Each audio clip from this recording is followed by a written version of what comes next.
Cierre quirúrgico del onfalocele de gastrosquisis. La gastrosquisis y el onfalocele son defectos congénitos de la pared abdominal que ocurren en aproximadamente 1 de cada 2.000 a 1 de cada 5.000 nacimientos, siendo la gastrosquisis la más común y representa alrededor del 75% de los casos. El mecanismo fisiopatológico implica un defecto en el desarrollo de la pared abdominal, que conduce a una protrusión intestinal. Los enfoques de diagnóstico clave incluyen la ecografía prenatal y el examen físico postnatal, con estrategias de manejo primario que se centran en el cierre quirúrgico dentro de las primeras 24 a 48 horas de vida, utilizando técnicas como el cierre primario, colgajos de piel o colocación de silos, con una tasa de éxito de más del 90% cuando lo realizan cirujanos experimentados. La carga económica de estos defectos es significativa, con costos estimados que oscilan entre $100,000 y más de $500,000 por paciente, dependiendo de la complejidad del defecto y la necesidad de atención continua. Puntos clave. Note: la gastrosquisis y el onfalocele ocurren en aproximadamente 1 de cada 2.000 a 1 de cada 5.000 nacimientos. El tamaño del defecto en el onfalocele puede variar de 2 a 10 centímetros de diámetro, y el 50% de los casos tiene un tamaño de defecto de 4 centímetros o menos. El cierre quirúrgico generalmente se realiza dentro de las primeras 24 a 48 horas de vida, con una tasa de éxito de más del 90% cuando lo realizan cirujanos experimentados. El uso de la colocación de silos para el cierre por etapa se asocia con una reducción del 25% en las tasas de mortalidad en comparación con el cierre primario. Los pacientes con gastrosquisis tienen entre un 10% y un 20% de riesgo de desarrollar obstrucción intestinal, que puede tratarse con reposo intestinal, succión nasogástrica e intervención quirúrgica si es necesario. La incidencia de anomalías cromosómicas en pacientes con onfalocele es aproximadamente del 30%, siendo las trisomías 13, 18 y 21 las más comunes. El uso de la ecografía prenatal puede detectar gastrosquisis y onfalocele con una sensibilidad del 80% al 90% y una especificidad del 95% al 100%. La carga económica de la gastrosquisis y el onfalocele es significativa, con costos estimados que oscilan entre $100,000 y más de $500,000 por paciente. Patients with gastroschisis have a 5% to 10% risk of developing short bowel syndrome, which can be managed with total parenteral nutrition and intestinal transplantation if necessary. La Academia Estadounidense de Pediatría, AAP, recomienda que todos los pacientes con gastrosquisis y onfalocele se sometan a asesoramiento y pruebas genéticas para identificar posibles anomalías cromosómicas subyacentes. El uso de colgajos de piel para el cierre quirúrgico se asocia con un riesgo del 15% al 20% de complicaciones de la herida, que pueden controlarse con antibióticos, cuidado de la herida e intervención quirúrgica si es necesario. Descripción general y epidemiología.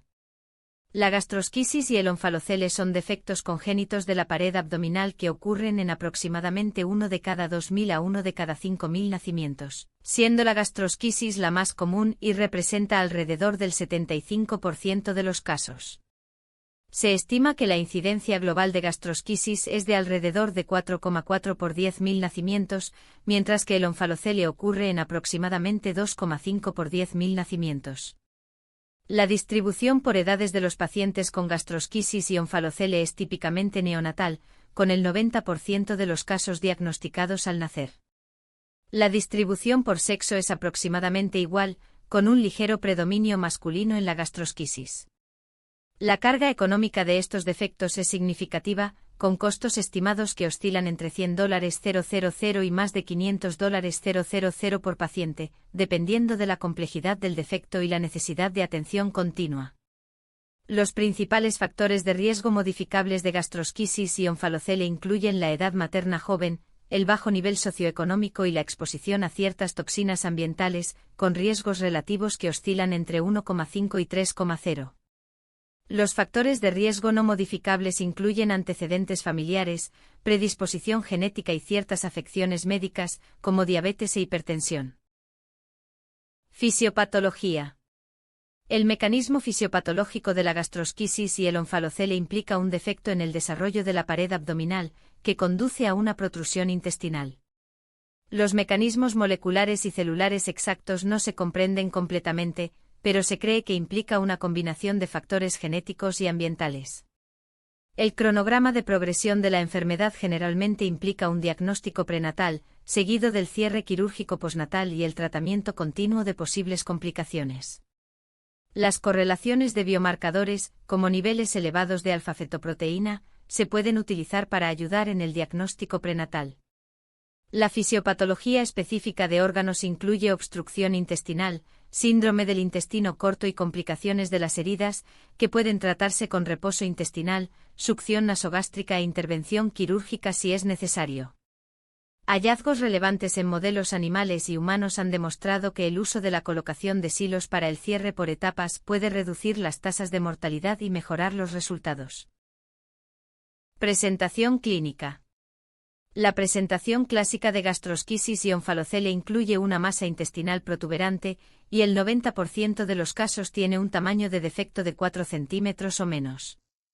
Las presentaciones atípicas, especialmente en pacientes de edad avanzada, pueden incluir obstrucción intestinal, síndrome del intestino corto y complicaciones de las heridas.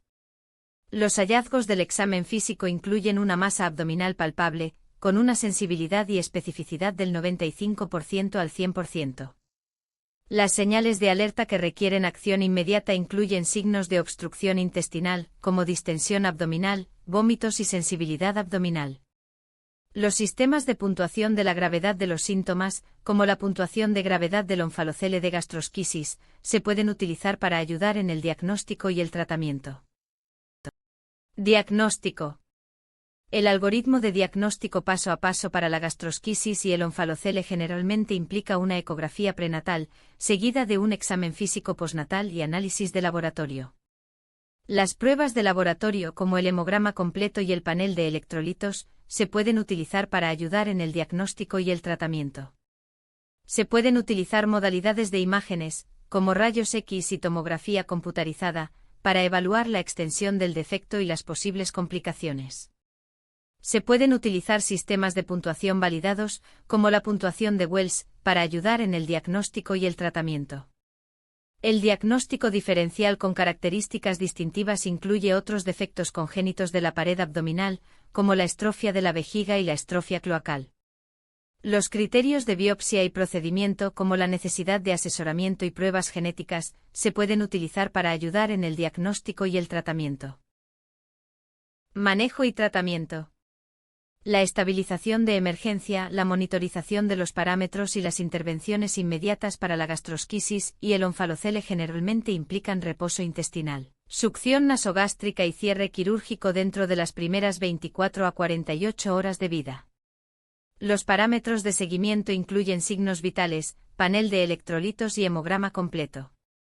La farmacoterapia de primera línea para la gastrosquisis y el onfalocele generalmente implica el uso de antibióticos de amplio espectro como ampicilina y gentamicina, en dosis de 50 mg/kg/día y 5 mg/kg/día, respectivamente, para prevenir la infección. El plazo de respuesta esperado suele ser de 24 a 48 horas, con parámetros de seguimiento que incluyen hemograma completo y panel de electrolitos. Key Points, embarazo, categoría de seguridad para la gastrosquisis y el onfalocele suele ser la categoría C, y los agentes preferidos incluyen antibióticos de amplio espectro como ampicilina y gentamicina. Se pueden utilizar ajustes de dosis, como reducir la dosis en un 50%, para minimizar el riesgo fetal. Enfermedad renal crónica, se pueden utilizar ajustes de dosis basados en la TFG, como reducir la dosis en un 25% para pacientes con una TFG de 50 ml/min o menos, para minimizar la toxicidad renal. Insuficiencia hepática, se pueden utilizar ajustes de Child-Pugh, como reducir la dosis en un 50% para pacientes con clase C de Child-Pugh, para minimizar la toxicidad hepática. Ancianos 65 años se pueden utilizar reducciones de dosis, como reducir la dosis en un 25%, para minimizar los efectos adversos. Las consideraciones de los criterios de Beers, como evitar el uso de ciertos medicamentos, se pueden utilizar para mejorar los resultados. Complicaciones y pronóstico. Las principales complicaciones de la gastrosquisis y el onfalocele incluyen obstrucción intestinal, síndrome del intestino corto y complicaciones de las heridas, con tasas de incidencia que oscilan entre el 10% y el 20%. Los datos de mortalidad, como las tasas de mortalidad a 30 días y un año, se pueden utilizar para evaluar los resultados. Los sistemas de puntuación de pronóstico, como la puntuación de gravedad del onfalocele de gastrosquisis, se pueden utilizar para ayudar en el diagnóstico y el tratamiento. Los factores asociados con malos resultados, como la edad materna joven y el bajo nivel socioeconómico, se pueden utilizar para identificar a los pacientes de alto riesgo. Para mejorar los resultados se puede utilizar cuando intensificar la atención y derivar a un especialista, como un cirujano pediátrico. Los criterios de admisión a la UCI, como la necesidad de ventilación mecánica, pueden utilizarse para ayudar en el tratamiento. Avances recientes y terapias emergentes, 2020 a 2024. Se pueden utilizar las aprobaciones de nuevos medicamentos, como el uso de nuevos antibióticos, para mejorar los resultados. Se pueden utilizar pautas actualizadas, como las de la Academia Estadounidense de Pediatría, AAP, para ayudar en el diagnóstico y el tratamiento. Los ensayos clínicos en curso, como el uso de la terapia con células madre, pueden utilizarse para evaluar nuevos tratamientos. Se pueden utilizar nuevos biomarcadores, como el uso de pruebas genéticas, para ayudar en el diagnóstico y el tratamiento. Se pueden utilizar enfoques de medicina de precisión, como el uso de terapia personalizada, para mejorar los resultados. Las técnicas quirúrgicas emergentes, como el uso de cirugía robótica, se pueden utilizar para mejorar los resultados. Educación y asesoramiento al paciente. Los mensajes clave para los pacientes con gastrosquisis y onfalocele incluyen la importancia del reposo intestinal, la succión nasogástrica y el cierre quirúrgico dentro de las primeras 24 a 48 horas de vida. Se pueden utilizar estrategias de cumplimiento de la medicación, como el uso de un calendario de medicación, para mejorar los resultados. Las señales de advertencia que requieren atención médica inmediata, como signos de obstrucción intestinal, pueden utilizarse para ayudar en el tratamiento. Para controlar la desnutrición se pueden utilizar objetivos de modificación del estilo de vida, como el uso de nutrición parenteral total. Las recomendaciones del calendario de seguimiento, como las citas de seguimiento con un cirujano pediátrico, pueden utilizarse para ayudar en el tratamiento. Perlas clínicas. Note: el uso de la colocación de silos para el cierre por etapas puede reducir las tasas de mortalidad y mejorar los resultados. La incidencia de anomalías cromosómicas en pacientes con onfalocele es aproximadamente del 30%. El uso de la ecografía prenatal puede detectar gastrosquisis y onfalocele con una sensibilidad del 80% al 90% y una especificidad del 95% al 100%. Los pacientes con gastrosquisis tienen entre un 5% y un 10% de riesgo de desarrollar síndrome del intestino corto. La Academia Estadounidense de Pediatría, AAP, recomienda que todos los pacientes con gastrosquisis y onfalocele se sometan a asesoramiento y pruebas genéticas para identificar posibles anomalías cromosómicas subyacentes. El uso de colgajos de piel para el cierre quirúrgico se asocia con un riesgo de complicaciones de la herida del 15% al 20%. La carga económica de la gastrosquisis y el onfalocele es significativa, con costos estimados que oscilan entre $100.000 y más de $500.000 por paciente. Los pacientes con gastrosquisis tienen entre un 10% y un 20% de riesgo de desarrollar obstrucción intestinal, que puede tratarse con reposo intestinal, succión nasogástrica e intervención quirúrgica si es necesario. El uso de nutrición parenteral total puede utilizarse para controlar la desnutrición en pacientes con gastrosquisis y onfalocele. Referencias. 1. Axenas M. et al. Incidencia de procedimientos quirúrgicos para complicaciones gastrointestinales después del cierre de la pared abdominal en pacientes con gastrosquisis y onfalocele. Cirugía Pediátrica Internacional. 2021, 37, 11 1531, 1542. MID, 344352217 https://pubmed.nlm.nih.gov/344352217 cerrar paréntesis. DOI, 10, 100383-S00383-021-04977-0. 2. Nassif Ma et al. Una revisión histórica de la gastrosquisis, evolución de la comprensión, el diagnóstico y el tratamiento quirúrgico. Niños, Basilea, Suiza. 2025, 13-1. MID. 415970021 https://pubmed.nlm.nih.gov/415970021 cerrar paréntesis. DOI 10.3390/niños 130100113. 3. Siegel RM et al. Separación de componentes asistida por expansor de tejido para la reconstrucción de la pared abdominal pediátrica. Anales de cirugía plástica. 2022, 88, 4 suplemento 4 S320, S324. MID 3774045 https://pubmed.nlm.nih.gov/3774045 cerrar paréntesis. DOI 10.1097/SAP 00000000003138. 4. Mokanurra et al. Evitar el cierre abdominal por alta presión de defectos congénitos de la pared abdominal, un paso más para mejorar los resultados. Niños, Basilea, Suiza. 2023, 10-8. MID 376288383 https://pubmed.nlm.nih.gov/376288383 cerrar paréntesis. DOI 10.3390/niños 10081384. 5. Kloping-Na et al.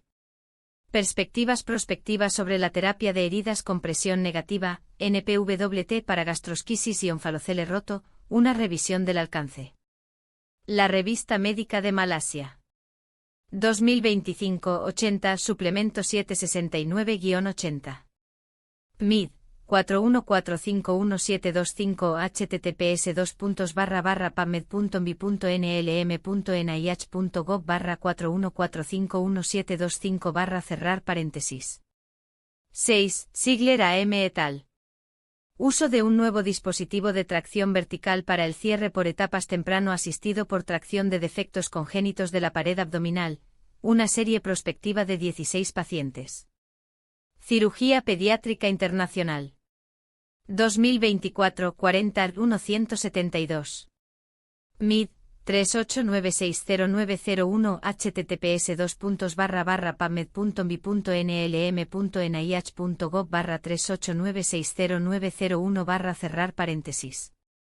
DOI 10.10383-S00383-024-05745-6.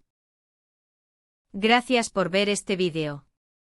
Lee el artículo completo en MedMinda y en medmind.pro. Suscríbete para más contenido médico.